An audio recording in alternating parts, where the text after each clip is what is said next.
പോടാ. അല്ല ഇന്ന് കല്യാണം നീ ഒന്നും ആയില്ലടാ. നീ സെറ്റിൽ ആവത്തോണ്ട് ഒന്നും റെഡി ആയില്ല. ഓ ജോലിയൊന്നും ആയില്ലല്ലോ അല്ലേ? എന്നാല് എന്റെ വീട്ടില് ഗ്യാസ് കൂടി ഉണ്ട് അറിഞ്ഞില്ലേ? വീട്ടിൽ 2 ഉണ്ട് ഫുള്ള്. 2 ഗ്യാസ് കൂടി ഉണ്ടാ? ഫുള്ളോ?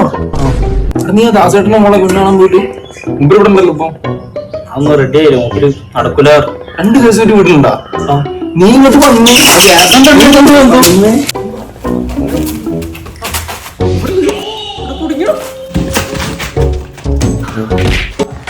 ഞാനേ ഉണ്ടായിട്ടുള്ളൂ കേട്ടോ. ഇനി പെണ്ണെല്ലാം വെച്ച് കൊല്ലാൻ നിൽക്കുക. ചേട്ടാ അങ്ങനല്ല, ഈ ഒരു അവസ്ഥയിൽ ദാസേട്ടന്റെ പെങ്ങളെ ഇവന് കെട്ടിച്ചു കൊടുക്കുന്നത് ഏറ്റവും നല്ലത്. അല്ലടോ അതിന് ഈ ഏതാ? ഞാൻ മണ്ഡലം പ്രസിഡന്റ് ഡൊണാൾഡ് ട്രംപ്. പൊന്നു ചേട്ടാ, അതാണോ ഇപ്പൊ ഇവിടുത്തെ വിഷയം? എന്റെ പൊന്നു മോനെ, എനിക്ക് ഓനക്ക് കെട്ടിച്ചെടുക്കാൻ താല്പര്യമില്ല. ഓന് ജോലിയില്ല, സമ്പത്തില്ല, ഒന്നുമില്ല. അപ്പൊ ഞാൻ എന്ത് വിശ്വാസത്തിലാണ് എന്റെ മോളെ അങ്ങോട്ട് പറഞ്ഞയക്കുക? അയ്യോ പറയും. പൊന്നു ദാസേട്ടാ, സ്വർണം, സ്വത്ത്, വീട് ഇതിനെക്കാട്ടി മൂല്യമുള്ള ഒരു സാധനം അവന്റെ കയ്യിലുണ്ട്. അതറിയോ? അയ്യേ, ഇതൊക്കെ എല്ലാവർക്കും ഉള്ളതല്ലേ. കണ്ടോ, എനിക്ക് 5 മകളെ കെട്ടിച്ചു കൊടുക്കണ്ടി. എന്താ നമുക്ക് അതിലിപ്പയും പഠിക്കില്ലേ? തളിപ്പല്ലേ, നേന്ത്രപ്പയോ?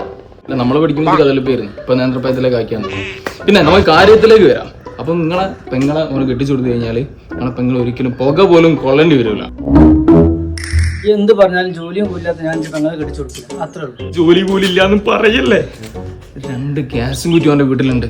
2 ഗ്യാസും കുറ്റി.